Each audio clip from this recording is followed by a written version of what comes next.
Hi everyone, let's talk about India versus Afghanistan test match.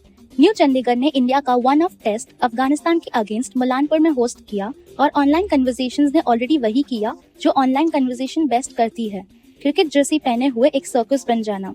Ground से report के मुताबिक 37,000 capacity venue में सिर्फ अराउंड 5,000 स्पेक्टेटर्स थे पूरे टेस्ट मैच में 3 दिन के लिए, जबकि चंडीगढ़ जून की ब्रूटल गर्मी के नीचे 41-42 डिग्री सेल्सियस के आसपास समर कर रहा था और फॉरकास्ट और ज्यादा हाई जा रहा था।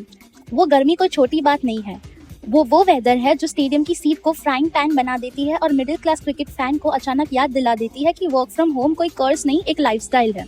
और फिर भी जैसे ही स्टैंड्स खाली दिखते हैं, सोशल मीडिया के फिलोसोफर्स अपने डस्टी थ्योरीज के साथ कहीं से भी आ जाते हैं। वो कहते हैं कि नो कोहली नो क्राउड, गंभीर ने स्टार कल्चर खत्म कर दिया, ब्रांड प्लेयर्स इंडियन क्रिकेट को कैरी करते हैं, वगैरह वगैरह। ये वही लोग हैं जो स्टेडियम को टेम्पल तब समझते हैं जब फील्ड पर कोई पोस्टर बॉय हो। जैसे ही सीट्स खाली होती है, ये लोग पॉलिटिकल साइंटिस्ट बन जाते हैं, जैसे वेदर एग्जिस्ट ही नहीं करता, जैसे वेन्यू नया नहीं है, जैसे टेस्ट क्रिकेट को खुद भी आज के टाइम पे ऑक्सीजन के लिए स्ट्रगल नहीं करना पड़ता, जब लोग एक पूरे दिन के प्रॉपर रेड बॉल क्रिकेट के बजाय 12 सेकंड रील देखने ज्यादा पसंद करते हैं। ये इंस्टेंट आउटरीच और डिलेड अटेंशन स्पैन का जमाना है। सबको ड्रामा चाहिए, पेशेंस किसी को नहीं चाहिए। सबको सुपरस्टार चाहिए, किसी को ग्राइंड का सेशन नहीं होना। ये डिजीज है, ना एक आदमी की कमी, ना एक कोच की प्रेजेंस। डिजीज है सिलेक्टिव वर्शिप। और असल में बात ये है कि इस देश में फैन कल्चर एक बड़ा हिस्सा कभी सिर्फ क्रिकेट के बारे में था ही नहीं, वो आइडियल्स के बारे में था। वो ऐसे नामों के बारे में था जो ब्रांड जैसे लगते हैं, ऐसे चेहरे जो पोस्टर पर अच्छे लगते हैं, ऐसी पर्सनालिटी जो क्लिप की जा सकती है, एडिट की जा सकती है और उन पर चिल्लाया जा सकता है और फिर सोशल मीडिया साइज्ड पीसेस में मासेस को वापस बेचा जा सकता है। क्राउड हमेशा स्पोर्ट के लिए नहीं आता, कभी कभी वो ऑरा के लिए आता है, सेल्फी के लिए आता है, इस कहने के लिए कि मैं वहाँ था जब उसने बैटिंग की थी। मैच सेकेंडरी होता है, मेमोरी मेन प्रोडक्ट होती है। इसीलिए एम्प्टी स्टैंड्स चुपते हैं। टीम वीक है इसलिए नहीं, इंडिया के पास टैलेंट नहीं है इसलिए नहीं, अफगानिस्तान डिजर्व कम करती है इसलिए नहीं। ये इसलिए चुपती है क्योंकि ये फ्रॉड को एक्सपोज करते हैं। ये एक्सपोज करते हैं कि कितने सो कॉल्ड क्रिकेट फैंस असल में वाईफाई वाले मर्चेंडाइज कलेक्टर्स हैं। उनका अटैचमेंट इंडियन टेस्ट टीम से नहीं होता, उनका अटैचमेंट व्हाइट क्लोथिंग में सबसे कन्वीनियंट सेलिब्रिटी से होता है। सेलिब्रिटी हटाओ और फिर लॉयल्टी ऐसे इवेपोरेट हो जाती है जैसे तीखी चंडीगढ़ की गर्मी में पानी।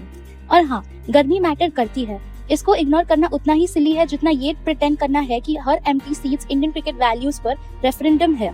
चंडीगढ़ जल रहा है अभी, फॉरकास्ट क्रूवल है, हवा भारी है, सूरज बस चमक नहीं रहा, वो लोगों पर केस चला रहा है। जब कोई सिटी ऐसी फर्नेंस में हो तो लो टर्नआउट के लिए फिलोसॉफिकल एक्सप्लेनेशन की जरूरत नहीं होती। शेड चाहिए, सर्वाइवल इंस्टिंक्ट चाहिए और शायद एक ठंडी बॉटल ऑफ वाटर चाहिए जो अभी टी क्वालिफाई करने लायक गर्म ना हो। लेकिन सोशल मीडिया को न्यूएंस नहीं चाहिए। उनसे उन्हें वायरलिटी नहीं मिलेगी, उनसे उन्हें एंगेजमेंट नहीं मिलेगी, उनसे उन्हें चीफ स्लोगन में बदल के खाली सीट्स की sad black and white photo पर चिपकाना वाली मुश्किल नहीं होगी। तो टाइमलाइन सीधा यूजुअल स्क्रिप्ट पर चली जाती है कि गंभीर को ब्लेम करो, कोहली को प्रेस करो, एडमिनिस्ट्रेशन को ब्लेम करो, पिच को ब्लेम करो और स्टार्स को प्रेस करो। और वही असली एम्बैरसमेंट है, क्योंकि गंभीर ने स्टार कल्चर खत्म कर दिया वाले चिल्लाने वाले लोग डार्कली हिलेरियस बात करते हैं जैसे ये लाइन कोई रोस्ट हो। ये रोस्ट नहीं है, ये एक रियलिटी चेक है, ये टॉन्ट के डिस्गाइज में कन्फेशन है। अगर एक फैन बेस सिर्फ तब स्टेडियम भरता है जब कुछ शाइनी नेम्स की वर्शिप कर सके, तो स्टार कल्चर क्रिकेट कल्चर नहीं था, वो डिपेंडेंसी थी, वो एडिक्शन था, वो एक इमोशनल सब्सक्रिप्शन सर्विस थी। प्लेयर गेम नहीं था, प्लेयर एक्सक्यूज था। इसीलिए एम्प्टी स्टैंड्स इंडियन क्रिकेट को इंसल्ट नहीं करते, ये इंडियन क्रिकेट के अराउंड जो इल्यूजन है उनको इंसल्ट करते हैं। ये अनकंफर्टेबल रियलिटी रिवील करते हैं कि काफी spectators team as an institution में इन्वेस्टेड नहीं है, वो टीम के अंदर ब्रांड हायरार्की में इन्वेस्टेड है। किसके पास सबसे ज्यादा कमेंट्स है, अगर आंसर उनके किसी गौर का नाम नहीं होता तो काफी लोग घर पर ही रह जाते हैं और टेस्ट मैच को बैकग्राउंड नोटिफिकेशन बना देते हैं। और देखो, खुद को झूठ मत बोलो, टेस्ट क्रिकेट हमेशा से हार्ड सेल रहा है। ये टाइम मांगता है, पेशेंस मांगता है, अटेंशन भी मांगता है और क्रिकेट के साथ ऐसा रिश्ता मांगता है जो स्लोगन्स और 6 हिटिंग डोपामिन से काफी डीप हो। टेस्ट क्रिकेट कॉन्सर्ट नहीं है, ये प्रोडक्ट लॉन्च नहीं है, ये विक्ट्री परेड नहीं है, ये एक लंबी कन्वर्सेशन है। ये पेशेंस फैन को रिवॉर्ड करती है और सीरियस फैन को रिवॉर्ड और भी ज्यादा करती है। तो जब लोग एम्प्टी स्टैंड को गंभीर को मॉक करने की वेपन की तरह यूज करते हैं, तो जोक पलटकर उनके ही मुंह पर आके लगता है, क्योंकि वो असल में क्या कह रहे हैं। वो ये कह रहे हैं कि क्राउड असल में टीम के लिए नहीं था। वो ये कह रहे हैं कि फैन बेस इतना शैलो है कि नेशनल क्रिकेट को सेलिब्रिटी फैन मीट समझते हैं। वो ये कह रहे हैं कि ऑडियंस की सोल नेगोशिएबल है। वो ये कह रहे हैं कि टीम तभी लव्ड होती है जब उसके एक कन्वीनियंट फेस अटैच होता है। ये कोच का इंसल्ट नहीं है, ये ऑडियंस का सेल्फ ओन है। और पहले से ही अगर कोई ये टायर्ड एक्सक्यूज लेके आ जाए तो उन फैंस पर अटैक नहीं करना चाहिए। एक्चुअली चंडीगढ़ की हीट इतनी ही perfectly reasonable adult fan sofa और ग्लास वाटर को सनबेक स्टेडियम सीट से ज्यादा चूज करवाती है। प्रॉब्लम एब्सेंट सेंसिबल लोगों में नहीं, प्रॉब्लम लाउड परफॉर्मेटिव लोग हैं जो हर डिस्कशन को कैप्टेंसी कल्ट, प्लेयर कल्ट या कोच कल्ट में रिड्यूस कर देते हैं।